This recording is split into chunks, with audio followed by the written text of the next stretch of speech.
अपक्ष ह्याच्यासाठी की मी भारतीय जनता पार्टीमधून एकदम निष्ठावान राहून काम केलेलं आहे, पण कोणी जर पर्सनल काहीतरी त्यांचे काहीतरी गरजेस असतील ते त्यांनी काढले असतील तर त्याच्यासाठी मी असा विचार करते की इथे कुठेतरी माझा उदय आहे आणि मी अपक्ष लढणार आणि जे काय मला प्रूव्ह करायचं ते मी प्रूव्ह करणार. कोणकोणत्या वॉर्डमधून तुम्ही उमेदवारी अर्ज भरलेला आहे आणि कसा प्रतिसाद येईल आता तुम्हाला? मी आता 4 नंबर आणि 5 नंबर मधून दोन्ही ठिकाणी भरलेलं आहे, कारण माझं काम दोन्ही वॉर्डमध्ये आहे.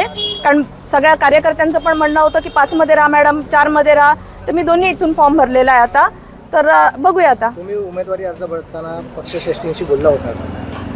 शेवटच्या क्षणापर्यंत 2 वाजेपर्यंत मला सगळ्या अपोजिट पार्टीकडनं इतके कॉल येत होते, तरी देखील मी कोणाचा कॉल रिसीव्ह नाही केला. मला किती दिवसापासून सांगितलं जात होतं की तुला लटकवून ठेवलेलं आहे, तुम्हाला लटकवून ठेवलेलं आहे, तुम्हाला देणार नाहीत. मी सर नाही दिलं तरी चालेल, पण मी निष्ठावान कार्यकर्ते, मी शेवटच्या क्षणापर्यंत त्या याची वाट पाहीन.